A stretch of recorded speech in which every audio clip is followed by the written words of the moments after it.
नमस्कार, मैं राकेश श्रीवास्तव। आज बिहार में नीतीश कुमार 10वीं बार मुख्यमंत्री पद की शपथ लेंगे। इस शपथ समारोह में प्रधानमंत्री नरेंद्र मोदी, गृह मंत्री अमित शाह समेत तमाम भाजपा के वरिष्ठ नेता मौजूद रहने की संभावना है।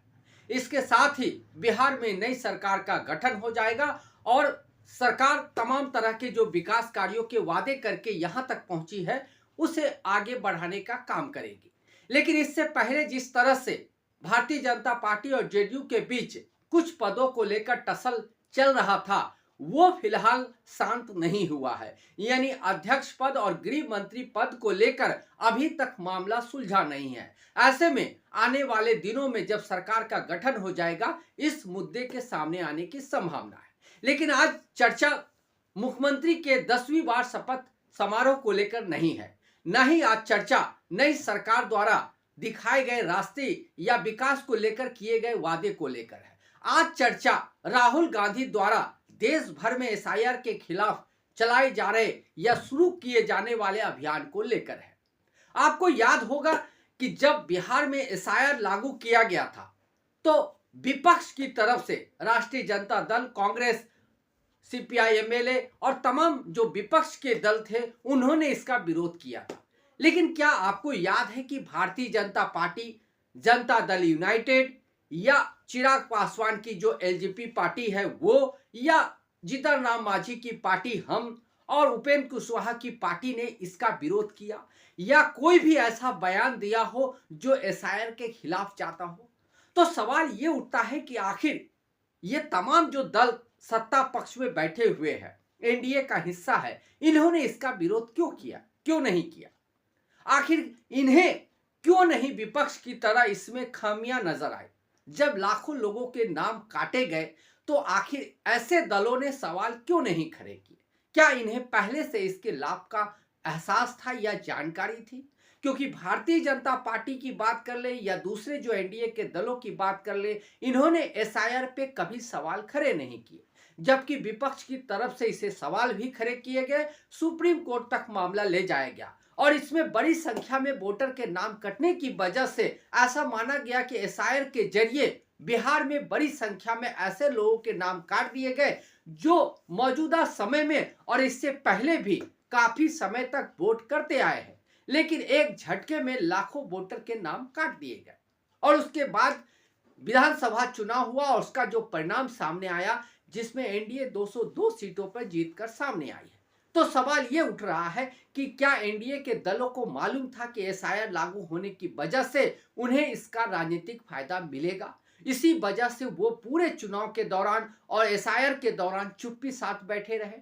तो क्या नीतीश कुमार, भारतीय जनता पार्टी, चिराग पासवान, हम के जीतन राम मांझी, उपेंद्र कुशवाहा, ये सारे के सारे लोग एसआईआर के पक्ष में इसलिए थे क्योंकि इन्हें मालूम था कि राजनीतिक फायदा इसका मिलने वाला है? क्योंकि भारतीय जनता पार्टी और चुनाव आयोग की जो साठगांठ है वो पूरी तरह से खुलकर सामने आ गई। किस तरह से चुनाव के दौरान एसआईआर के दौरान लाखों लोगों के वोटर तो नाम पहले काटे ही गए और ऐसे लोगों के नाम काटे गए जो विपक्ष के पारंपरिक वोटर थे। उसके अलावा चुनाव से एन पहले जिस तरह से नीतीश कुमार ने महिलाओं को 10-10 हजार रुपये देने की बात कही, और उसके बाद जब इसकी किस्तें शुरू हुई और उसके बाद जब चुनाव आयोग की तरफ से आचार संहिता लागू कर दी गई, तो उसी आचार संहिता के दौरान भी अलग अलग फेज में पैसे भेजे गए महिलाओं के खाते में। यह सीधे तौर पे चुनाव आयोग की जो आचार संहिता है उसका उल्लंघन है। इसके अलावा चुनाव आचार संहिता में इस बात का साफ रूप से जिक्र है कि किसी भी वोटर को घर से बुलाकर या घर से लेकर बूथ तक नहीं लेकर आना है, लेकिन यह किया गया। इतना ही नहीं, हरियाणा से बड़ी संख्या में लोगों को ट्रेनों में भरकर भारतीय जनता पार्टी के नेताओं ने अपने पैसे खर्च करके उन्हें टिकट कटवाए और उसे बिहार तक पहुंचाया और उनसे वोट करवाया। ये सारे के सारे जो आरोप है वो चुनाव आयोग के जो आचार संहिता है उसके खिलाफ जाते हैं। इसके बावजूद चुनाव आयोग चुप्पी साध बैठा। अब चुनाव आयोग के पक्ष में भारतीय जनता पार्टी के निर्देश पे आप कह सकते हैं और तमाम जो अंधभक्त फैले हुए हैं देश भर में, उनकी एक बड़ी जमात 250 लोगों की करीब जमात है, जिसमें बड़े बड़े शिक्षाविद, बड़े बड़े जज रह चुके और बड़े बड़े पत्रकार रह चुके लोगों ने एक लेटर जारी किया है। और इस लेटर के जरिए उन्होंने राहुल गांधी द्वारा उठाए गए एसआईआर के मुद्दे के को लेकर निशाना साधा है कि राहुल गांधी चुनाव आयोग को बदनाम कर रहे हैं, देश की छवि को खराब कर रहे हैं,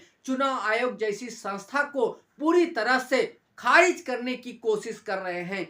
250 लोगों का ये जो ग्रुप है, ये ग्रुप ये नहीं बता पा रहा है कि आखिर चुनाव के दौरान कैसे पैसे महिलाओं के खाते में भेजे गए, कैसे हरियाणा से ट्रेन में भरकर लोगों को लाकर वोट कराए गए, और कैसे जब 42 लाख ही मतदाता थे तो 45,03,000 वोटर अतिरिक्त कहां से आ गए। ये ऐसे कई सवाल है जिसका जवाब इन 250 लोगों के पास नहीं है, और इन 250 लोगों को पास इस बात का विचार नहीं है कि वो इन मुद्दों पे चर्चा करें।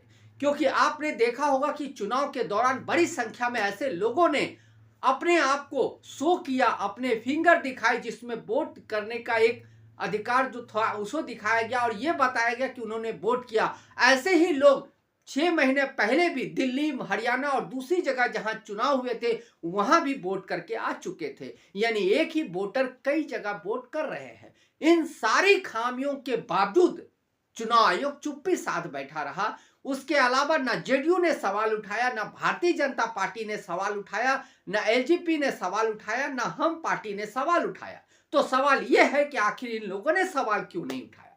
क्या इन्हें पहले से पता था कि इसका राजनीतिक फायदा मिलने वाला है, इसी वजह से चुप्पी साध के बैठी गए? क्या इन जो 250 बुद्धिजीवी लोगों द्वारा लेटर भेजा गया है, इन्हें मालूम नहीं है कि चुनाव के दौरान पैसे भेजना आचार संहिता का उल्लंघन है? और इस पूरे प्रक्रिया के दौरान जिस तरह से चुनाव आयोग की चुप्पी रही, उस पर सवाल उठना चाहिए। राहुल गांधी पर सवाल उठाने से पहले इन 250 लोगों को यह जरूर विचार करना चाहिए कि जो चुनाव आयोग कर रहा है, क्या देश के इतिहास में आज तक इतने चुनाव हुए, कभी इस तरह से बिहार जैसा खुलेआम चोरी, वोट चोरी हुई है? क्या खुलेआम चुनाव में इस तरह से धांधली हुई है? क्या खुलेआम लोगों के बीच पैसे बांटकर वोट खरीदने की कोशिश की गई है? आज निश्चित रूप से नीतीश कुमार 10वीं बार सीएम पद की शपथ ले रहे हैं, लेकिन उनका यह सीएम पद पूरी तरह से फर्जी है, क्योंकि यह पूरी चुनावी प्रक्रिया पूरी तरह से फर्जी थी और पूरी तरह से मैनेज थी।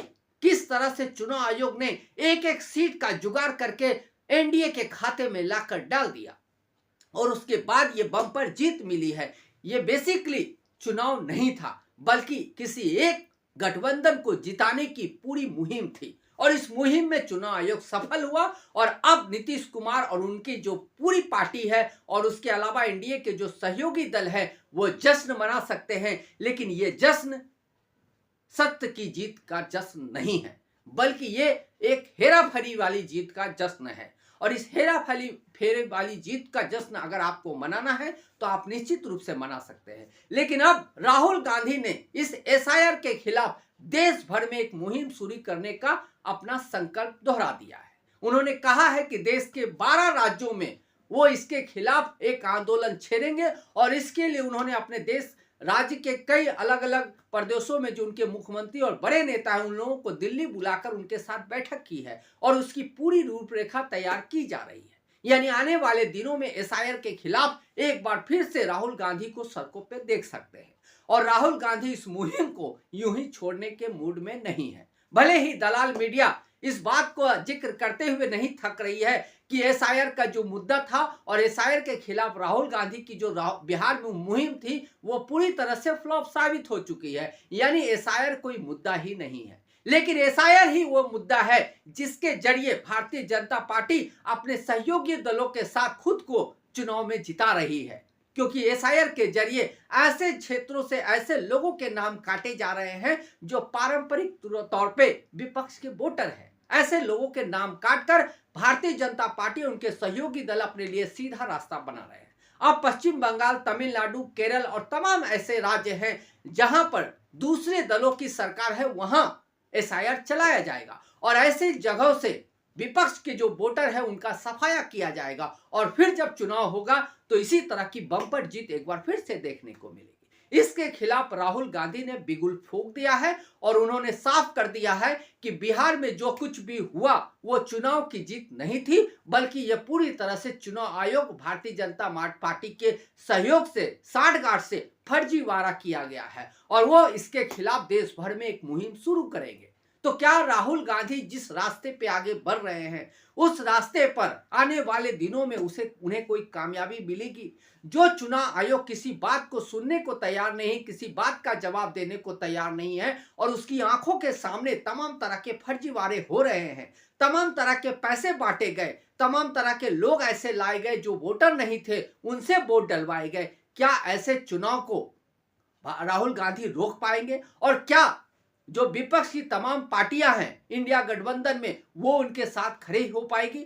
और अगर नहीं खड़ी होती है तो क्या आने वाले दिनों में बिहार जैसा दूसरे राज्यों में जो एसआईआर होगा और उसके बाद जो चुनाव होगा उसका परिणाम क्या आ सकता है? ये आप निश्चित रूप से समझ सकते हैं कि परिणाम क्या आने वाला है। ऐसे में लोकतंत्र को बचाने के लिए जिस तरह से राहुल गांधी ने यह अभियान शुरू किया है, आने वाले दिनों में देश भर में इसकी गूंज सुनाई पड़ सकती है और हो सकता है कि भारतीय जनता पार्टी और तमाम उसके सहयोगी पार्टियों को ऐसी स्थिति का सामना करने के लिए असहज होना पड़े और उन्हें कई मौके पे जवाब भी देना पड़े। जब तक आम लोगों को इस बात की समझ नहीं आएगी कि यह पूरी तरह से चुनावी धांधली चल रही है, चुनाव आयोग भारतीय जनता पार्टी और दूसरे जो एनडीए के सहयोगी दल है उनको सपोर्ट कर रहे हैं, तब तक इस मुहिम में जान नहीं आ सकती है। भले ही राहुल गांधी की जो वोट अधिकार यात्रा बिहार में निकली थी उसमें बड़ी संख्या में लोग जमा हुए थे, क्या ऐसे लोगों ने वोट किया था कांग्रेस को? और अगर वोट किया था तो उस कांग्रेस का वो वोट कहां गया? ये सवाल जरूर उनके मन में उठना चाहिए, क्योंकि बिहार जैसा अगर दूसरे राज्यों में भी होता है तो इस देश में चुनावी तंत्र पूरी तरह से खत्म हो जाएगी और लोकतंत्र बस नाम मात्र का रह जाएगा। आज के लिए बस इतना ही। अगर आप हमारे श्रोता हैं तो आप हमें जो लाइक और सब्सक्राइब करें। तब तक के लिए नमस्कार।